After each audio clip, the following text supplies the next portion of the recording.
दोस्तों नमस्कार। दोस्तों आज हम इंडिसेस और एक्सपोनेंट एंड पावर का चैप्टर करने जा रहे हैं, कंसेप्ट करने के लिए जा रहे हैं। इसको आप इंडिसेस भी बोल सकते हो और एक्सपोनेंट एंड पावर भी बोल सकते हो। इंडिसेस का मतलब क्या होता है? एक प्लूरल सेंस, मतलब बहुवचन। और जो इंडेक्स होता है उसका मतलब होता है सिंगुलर। अगर किसी की पावर सिंगुलर हो तो उसको इंडेक्स बोल दिया जाता है। अगर किसी की पावर प्लूरल में हो, जैसे 2 3 4 5 6 7 8 9 10 इस तरह की हो, तो उसको इंडिसेस बोल दिया जाता है। तो यानी कि इस कंसेप्ट को आप कई जगह इंडिसेस के नाम से जान पाओगे और कई जगह एक्सपोनेंट एंड पावर के नाम से जान पाओगे। इसके कुछ बेसिक्स रूल है। ये आईसीएसई बोर्ड के लिए, सीबीएसई बोर्ड के लिए, हरियाणा बोर्ड के लिए, अदर कॉम्पिटिटिव एग्जाम के लिए तो ये मोस्ट इंपोर्टेंट कंसेप्ट है। इसके आप क्वेश्चन कम से कम 2 से 3 इसके क्वेश्चन आपको मिलेंगे और फाइनल एग्जामिनेशन में भी इसके क्वेश्चन मिलते ही मिलते हैं आपको। तो हम इसके क्या क्या रूल हैं, बेसिक फाउंडेशन क्या है इसकी, जो बेस से अगर जो हम इसके क्वेश्चनों पे जाते हैं, तो क्वेश्चन पे जाने से पहले या प्रॉब्लम पे जाने से पहले या स्टेटमेंट पे जाने से पहले, तो हमें फर्स्ट ऑफ ऑल इसके कुछ बेसिक फंडामेंटल्स हैं। उन बेसिक फंडामेंटल्स को हमने पहले माइंड में सेट करना है कि इसके क्या क्या प्रिंसिपल्स है बेसिक। उस प्रिंसिपल के बेस पे हम इसके क्वेश्चन को सोल्व करेंगे। हम आज स्टेप बाय स्टेप इसके चीजें हैं, जो बेसिक फाउंडेशन है, जो बेसिक प्रिंसिपल्स हैं, उनको हम आज स्टडी करते हैं। जो फर्स्ट क्या है, जैसे सपोज करो ए को n टाइम्स मल्टीप्लाई कर रखा है। सपोज करो ए को n टाइम मल्टीप्लाई कर रखा है, ये ए को मैंने n टाइम मल्टीप्लाई कर रखा है। तो इसकी पावर का क्या मतलब क्या है? यहाँ पर ए की पावर 1 है, यहाँ पे 1 है, यहाँ पे 1 है, यहाँ पे 1 है, सभी की पावर 1 है और इसको n टाइम्स मल्टीप्लाई कर रखा है। तो यानी कि 1 n टाइम्स क्या हो जाएगा? ऐड हो जाएगा। n टाइम्स ऐड हो जाएगा तो मतलब क्या? ए की पावर n हो जाएगी, यानी कि ए की पावर क्या हो जाएगी? n हो जाएगी। क्योंकि जो बेस सेम होता है ना, ये बेस सेम है, सभी का बेस सेम है। जो सभी चीजें एक जैसी कॉमन मल्टीप्लाई हो रही है और इनकी जो पावर है वो आपस में ऐड हो जाती है, यानी कि ए को ए की पावर n लिख देंगे। और ये जो n है ना, जैसे मान लो ए, ये ए क्या कहलाता है? इसको बोलते हैं बेस।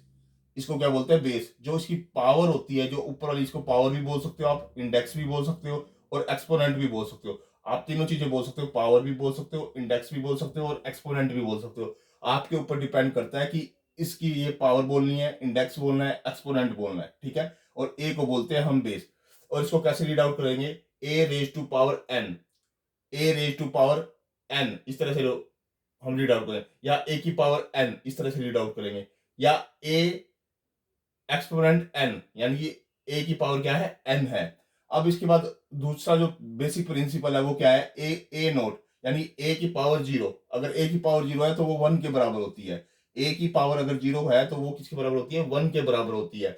अब इसके बाद अगर हम ए की पावर एन है, माइनस एन है, तो इसको हम 1 बाय में ए की पावर एन लिख सकते हैं। यानी कि अगर पावर किसी की माइनस है, बेस की पावर माइनस है, तो उसको हम डिवाइड में लिख सकते हैं, यानी कि 1 बाय में ए की पावर एन, इस तरह से हम लिख सकते हैं।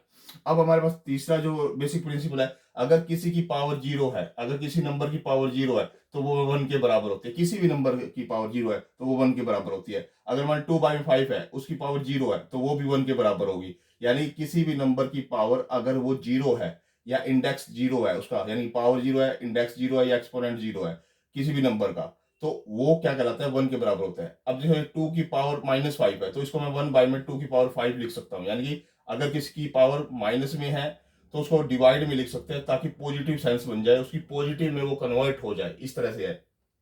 अब मान लो सपोज करो ए का जो है वो 1 बाय में एन, ये पावर है इसकी, तो इसको बोलते हैं nth root of A. nth root of A बोलते हैं, यानी कि इसको हम इस तरह से लिख सकते हैं nth रूट ऑफ ए, इसको nth रूट ऑफ ए। और ये जब हम इसको बाहर की तरफ शेप में लिखेंगे तो उसको ऐसे लिख सकते हैं ए की पावर 1 बाय में एन। 1 बाय में एन का मतलब होता है nth रूट ऑफ ए, एक ही उसका nth रूट है, ए का nth रूट निकालना है, हमने फाइंड आउट करना है। अब इसके बाद क्या है, जैसे सपोज करो ये ए है। अब ए की क्या दे रखा है? Square root. ये स्केयर रूट कहलाता है, ये स्केयर रूट बोलते हैं इसको। ये ए है अंदर, तो ए बेस है, उसका स्केयर रूट दे रखा है, तो उसका मतलब क्या है? ए की पावर 1 बाय में 2 या ए की पावर 1 बाय में 2 उसको बोल सकते हैं, और स्केयर रूट ऑफ ए बोल सकते हैं, इसको स्केयर रूट ऑफ ए बोल सकते हैं। जो सेकेंड इसका है, इसको बोल सकते हैं ए जो क्यूब रूट ऑफ द ए, यानी cube root of the A का मतलब क्या है? मान लो ये अंदर ए है, ए बेस चल रहा है, तो इसकी पावर 1 बाय में 3 है, तो इसको बोलेंगे cube root of the a, cube root of the a.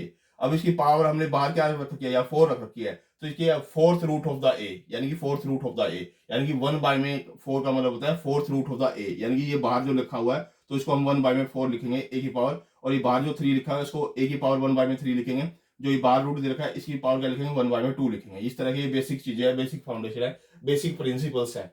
अब इसके बाद हमारे पास क्या आता है सपोज करो 9 है, ये 9 है, 9 का स्क्वायर रूट दे रखा है, 9 का स्क्वायर रूट दे रखा है, हम इसके फैक्टर बना लेंगे, 3 का स्क्वायर लिख सकते हैं इसको, तो मैंने इसको 3 का स्क्वायर लिख दिया 9 को, और बाहर क्या है इसकी रूट को क्या लिखते हैं स्क्वायर रूट को 1 में 2। अब ये 2 है, ये बाहर चला जाएगा, यहाँ पे बाहर जाके ये कट जाएगा, यानी कि इसको हम इससे काट सकते हैं और हमारा आंसर क्या आ जाएगा 3 आ जाएगा। ठीक है, इसी तरह से 8 की पावर 1 में 3 बन जाएगी, 8 की पावर 1 में 3 बन जाएगी, तो मतलब क्या है पहले इसको ब्रेक कर देंगे, ये 2 की पावर 3 है और बाहर क्या है 1 में 3, ये 3 बाहर जाके इससे कट जाएगा, इससे क्या हो जाएगा ऐसे करके ऐसे कट जाएगा, तो 2 रह जाएगा ये वाला।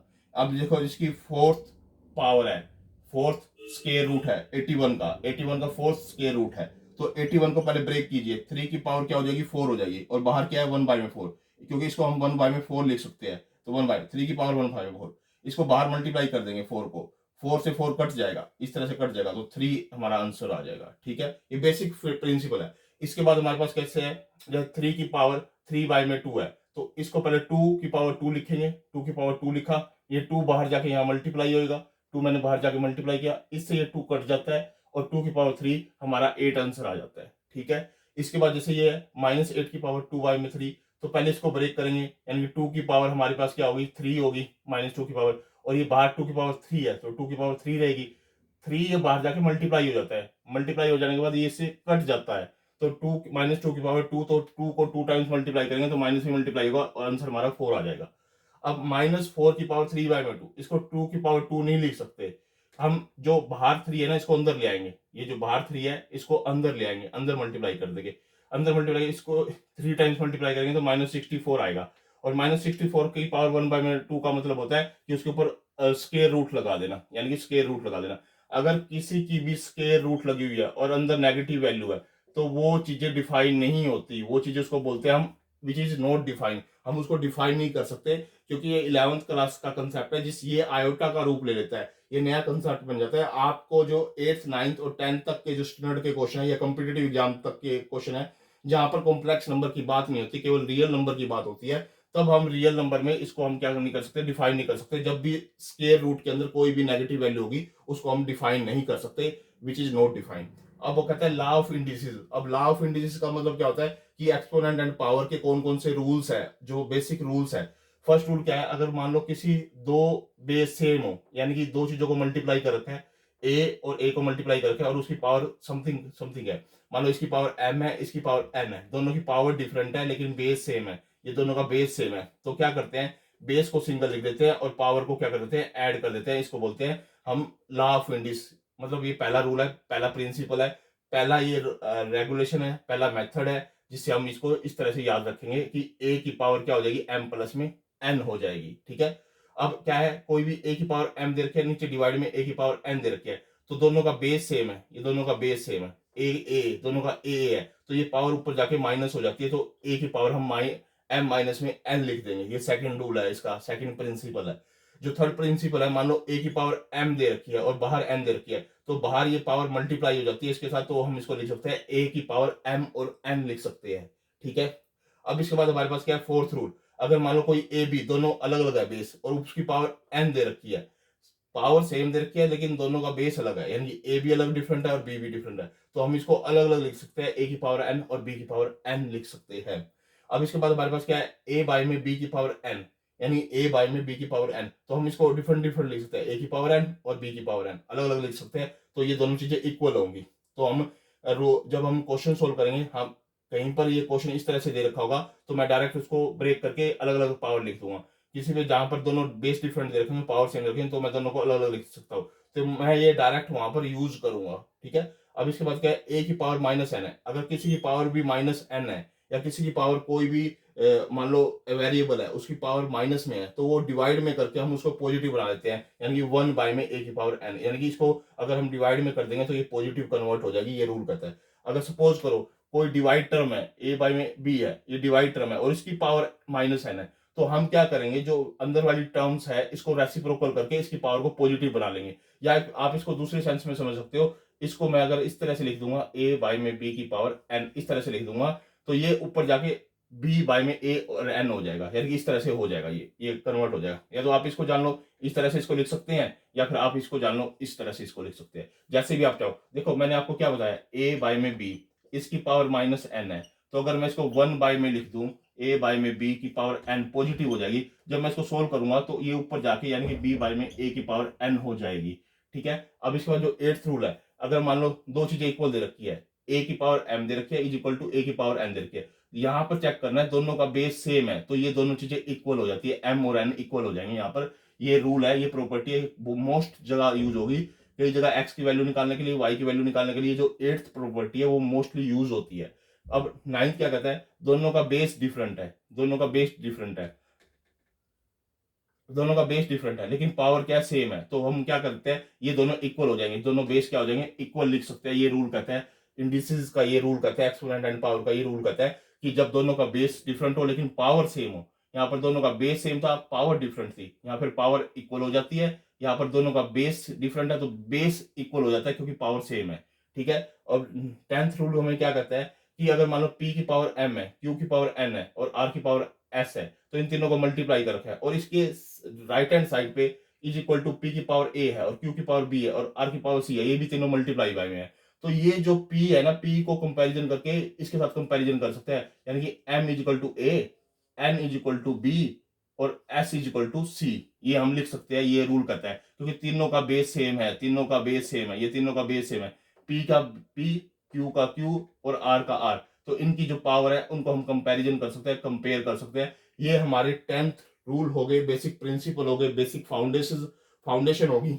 ये हमारे इंडिसेस का रूल है, एक्सपोनेंट एंड पावर का चैप्टर है। आईसीएसई बोर्ड के अंदर, सीबीएसई बोर्ड के अंदर, हरियाणा बोर्ड के अंदर, अदर कॉम्पिटेटिव एग्जाम के अंदर आप इसका ये बेसिक प्रिंसिपल है, इस तरह के आपको क्वेश्चन मिलेंगे। ये आईसीएसई का 9th क्लास के स्टैंडर्ड का मैथ है, अगर आप इसको देखोगे 1 से 2 बार तो आपको ये रूल्स याद हो जाएंगे। फिर मैं इसके जो न्यूमेरिकल्स है, जो इसका फर्स्ट पार्ट है वो तो रूल और रेगुलेशन का है, बेसिक प्रिंसिपल का है, जो सेकंड इसका पार्ट होगा वो न्यूमेरिकल्स का होगा। आप इस वीडियो को ज्यादा से ज्यादा देखिए, एक कम से कम 2 से 3 बार इसको देखना और इसकी प्रैक्टिस करना, और साथ ही साथ इसके अपने दोस्तों के साथ भी शेयर कीजिए और मेरे चैनल को भी सब्सक्राइब कीजिए। ओके दोस्तों, धन्यवाद।